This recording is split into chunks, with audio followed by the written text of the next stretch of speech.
एहसान मेरे दिल पे तुम्हारा है दोस्तों, ये दिल तुम्हारे प्यार का मारा है दोस्तों। अब देखो यहाँ पे ज्यादातर सारे राइटर बैठे हैं, मेरे ख्याल पोएट है ना, रचनाकार। सिंगर यहाँ पे दो ही हैं मैंने जिनको मैं जानता हूँ।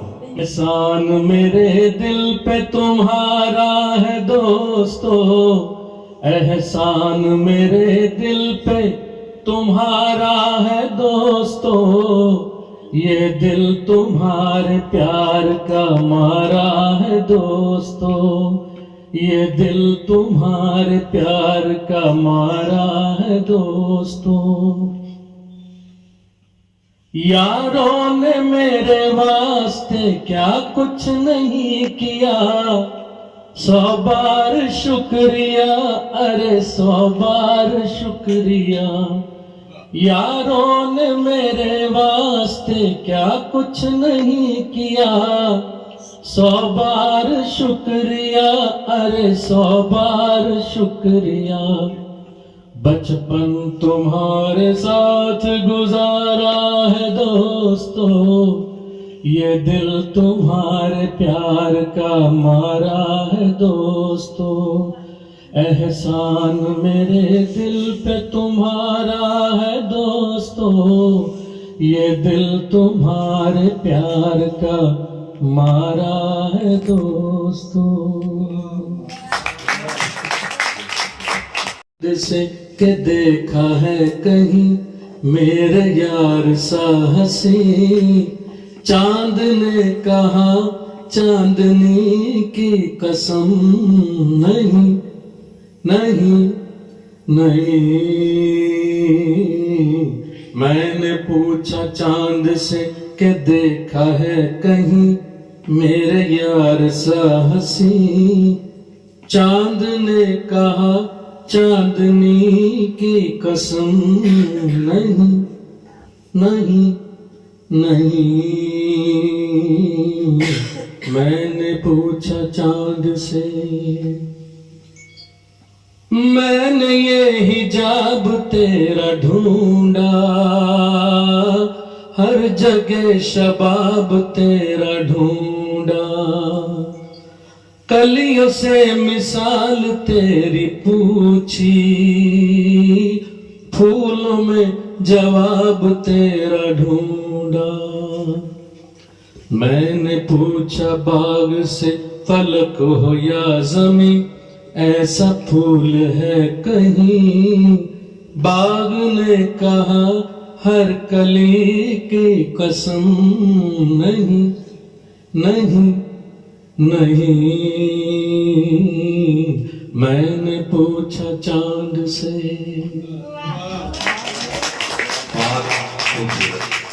इन्होंने बताया कि 2.5 साल की उम्र में मेरे पेरेंट्स बताते हैं कि भी तू गाने लग गया था, बोलता दुर्ला था लेकिन गाता जोर में था। अच्छा, तो 5 या 6 साल की उम्र में मैंने फर्स्ट टाइम स्टेज पे गाया था। हाँ, वो भी बता देते हैं। हम पहले सुनाम में रहते थे, पंजाब में एक जगह है सुनाम, वहां मेरा बर्थ हुआ। हाँ जी मालूम। तो वहाँ एक ही सिनेमा हॉल था, वहाँ मेरे डैड जो थे मैनेजर थे। हाँ जी, तो बिल्कुल साथ में हमारा घर था। जब दिल आए घुस जाओ थिएटर में, फिल्म देखो, गाने सुनो, आ जाओ जब मर्जी।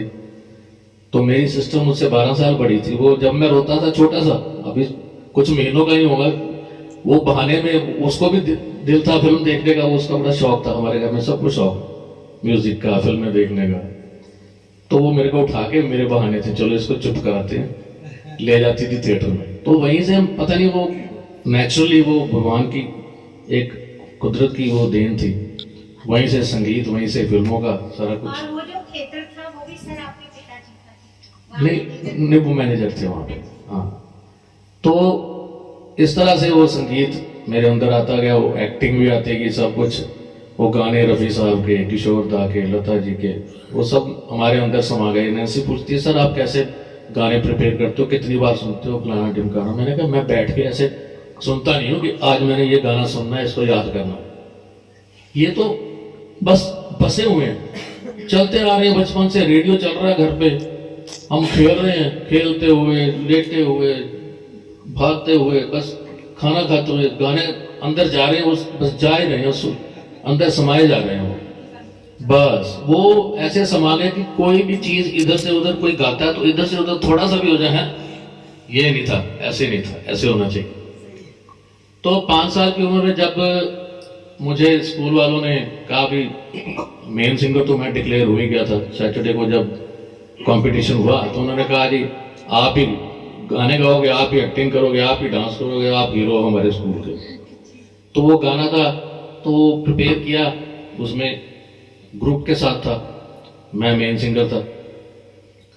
तो एक सिंगर उन्होंने और तैयार कर लिया था, ऐसा करते हैं ना अक्सर, थिएटर में भी करते हैं कि जो कुछ जो 2-3 मेन रोल होते हैं उसके साथ 2-3 एक्टर और तैयार कर लेते हैं ताकि 11th आवर में कोई कुछ मिसहैप हो जाए तो वो बंदा उसकी जगह काम कर सके। तो एक लड़का और तैयार किया हुआ था।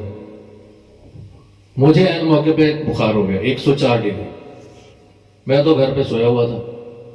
मेरी 2 मैम्स घर पे आ गई गाड़ी लेके, चलो जी प्रोग्राम है, गाना गाना। मैंने कहा वो अरुण ने तैयार किया तो वो उससे गवा लूं, मैं तो बीमार हूं। मेरे मदर ने कहा 104 बुखार है बच्चे को। कहते ना जी ना, इसके अलावा कोई नहीं गा सकता। मेरे को उठा के तैयार करके मेरे को साथ ही ले गए और बुखार में मैंने परफॉर्म किया। और उसके बाद से मैंने बड़े होके भी जितने प्रोफेशनली भी जितने शोज किए हैं ना पुष्पाकर जी, कम से कम मैं सच कह रहा हूं आधे शोज मैंने गले खराब में, जुकाम में, बुखार में किए हैं और सारे कामयाब हुए। ये माँ सरस्वती की कृपा सब। मैं डरता डरता जाता था क्या होगा क्या होगा, पता नहीं गला चलेगा कि नहीं चलेगा, लेकिन सब कुछ हो जाएगा। ऐड ऑन कर रहा हूँ, इन्हीं की बात है। जैसे उन्होंने कहा कि बुखार में भी गला खराब है तो भी इन्हें गाना ही पड़ता है, ये ईश्वर की मर्जी है, इनकी मर्जी नहीं चलती। तो ऐसे ही 2 साल पहले हम लोगों ने कार्यक्रम किया था एक वो थिएटर में। तो ये कह रहे कि मेरा तो अभी ऑपरेशन हुआ है और डॉक्टर ने तो ज़्यादा बोलने से मना किया है, तो गाना गाना तो दूर की बात है।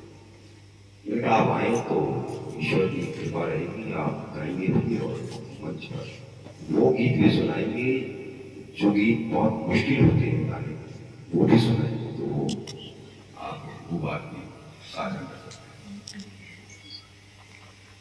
वो देखिए ये होता है, विश्वास की बात होती है। जैसे हम कहते हैं कि हम उसको मानते हैं, हम उसको भगवान को मानते हैं, कोई किसी को मानता है।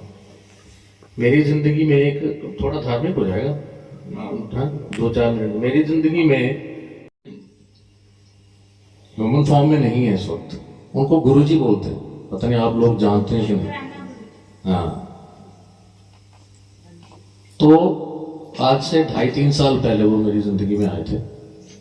तो मेरे साथ ये हुआ, प्रैक्टिकली मेरे साथ जब ये सब कुछ हुआ तो मैंने उनको दिल से मानना शुरू कर दिया और सरेंडर कर दिया उनके आगे।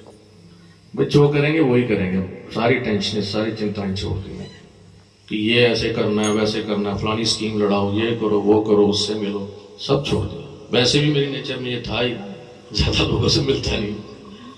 तो अब उसके बाद मैं निश्चिंत हो गया। हुआ क्या था कि मेरा गला पिछले 2022 अगस्त की बात है, 4 अगस्त, मेरे को डेट भी याद है, 4 अगस्त को मेरा गला ऐसा खराब हुआ, कितने दिन निकल के ठीक नहीं हुआ। ENT स्पेशलिस्ट 2-3 बदले, आयुर्वेद को दिखाया, होम्योपैथी को दिखाया, 2-3 महीने इसी तरह निकले। जाके 5वें 6ठे महीने वो प्रोग्राम था आपका, है ना?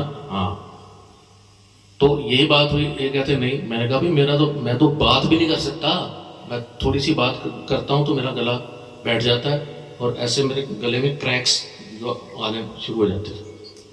तो मैं कहाँ गा पाऊंगा? कोई ऊंचा गाना होगा तो वो तो बिल्कुल नहीं गाया जाएगा, स्टेज पे बेइज्जती हो जाएगी यार। पर इनको भी पता नहीं किस पे भरोसा था, और मैं उस गुरुजी के भरोसे मैं स्टेज पे चला गया। मैंने कहा आज मेरी इज्जत तेरे हवाले। मैंने डॉक्टरों के पास जाना छोड़ दिया था, दवाइयां सारी बंद कर दी थी, मैंने उनके आगे सरेंडर कर दिया। वो हुआ, प्रोग्राम हुआ, कितने गाने गाए? सिर्फ मेरे ख्याल म्यूजिशियन भी कोई नहीं था। वहाँ वहाँ थे वहाँ दो म्यूजिशियन थे, एक कीबोर्ड था एक रिदम थी। लेकिन वो मैंने सोचा एक दो गाने गाऊंगा, करते करते 4-6 गाने हो गए डिमांड पे। डॉली जी भी आई हुई थी, डॉली गुलेरिया भी आई हुई थी, हाँ शंकर सानी भी थे। तो ये सब उसकी कृपा है। उसको आप चाहे गुरु जी बोल दो, चाहे माँ सरस्वती बोल दो, चाहे शिव। फ्लॉप शो वगैरह सब आ चुका था, हिट हो गए थे हम थोड़े से लोग जानने पहचानने लग गए थे। तो पंजाब पुलिस ने एक प्रोग्राम किया लुधियाना में, स्टेडियम में, कम से कम 30-35 हज़ार की ऑडियंस थी वहाँ उस टाइम पे। तो 30 साल पुरानी बात कर रहा हूँ, 30 years बैक, आई थिंक 93 की बात। तो उस टाइम जो अभी जो डीजीपी थे सैनी साहब, उस टाइम एसएसपी थे, वो मेरे बड़े फैन थे। उन्होंने वहाँ श्रीदेवी बप्पी लहरी नाइट करवाई और इधर से मुझे बुलाया, कहते ब्रजेश आपने शुरुआत करनी है, 2 गाने आपने गाने शुरू में, बाद में वो आएंगे। तो इतनी ऑडियंस के आगे मैं पहली बार गा रहा था। ठीक है, हम टैगोर थिएटर में करते हैं या ऑडिटोरियम में करते हैं, दिल्ली में कवानी में करते हैं, बॉम्बे में भी किए, कुछ फॉरेन में भी किए। ऑडिटोरियम में किए थे मैंने शुरू। ऑडिटोरियम की एक लिमिट होती है 1000, 1200, 1500। वहाँ 35,000 लोग थे और ओपन था। ऊपर से वो प्रेशर के भाई श्रीदेवी आई है, बप्पी लहरी आया है ना, और पुलिस का प्रोग्राम है, डंडे न पड़े। तो वहां मैंने गा दिया, 2 गाने गाए, बहुत बढ़िया प्रोग्राम हुआ। तो मैंने कहा भाई अब एसएसपी साहब ने मुझे इज्जत दी है, 1-2 गाने गवाए इतने बड़े मंच पे, तो ठीक है। बस मैं वैसे भी पेमेंट के मामले में ज्यादा फंसी नहीं हूँ, तो ना मैंने उनसे पेमेंट मांगी, ना उन्होंने मुझसे कोई बात करी। 1 हफ्ते के बाद एक इंस्पेक्टर आया स्कूटर पे, वो एक पैकेट लेके आया मेरे को, रात के 8 बजे आया मेरे को, कहता जी सैनी साहब ने भेजा। वो देखा तो उसमें 51,000 रुपए थे 93 में। अब पता नहीं आज उसकी कीमत क्या होगी। एक गाना गाया मैंने और ना उनसे पेमेंट मांगी, ना मैंने एक्सपेक्ट किया कि पेमेंट आएगी। इतनी बड़ी पेमेंट आ गई। और मेरा एक मित्र जो है गोस्वामी, उसने शोर मचा दिया सारी चारों तरफ। भट्टी साहब का वो भी मित्र है। वो भट्टी साहब कहता भट्टी साहब ब्रजेश की फीस बढ़ा दो। क्यों? कहता इतनी पेमेंट तो लता मंगेशकर भी नहीं लेती, इसको 51,000 मिला एक गाने का। तो यह किस्सा था। मेरे ये गीत याद रखना, कभी अलविदा ना कहना, कभी अलविदा ना कहना। चलते चलते मेरे ये गीत याद रखना, कभी अलविदा ना कहना, कभी अलविदा ना कहना।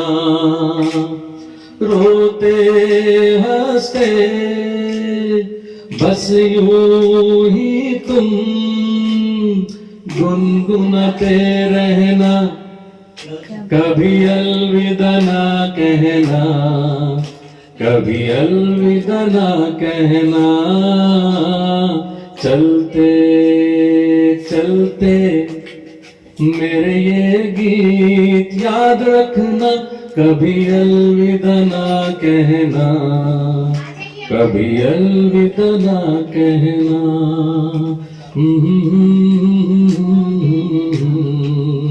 ला ला ला ला ला ला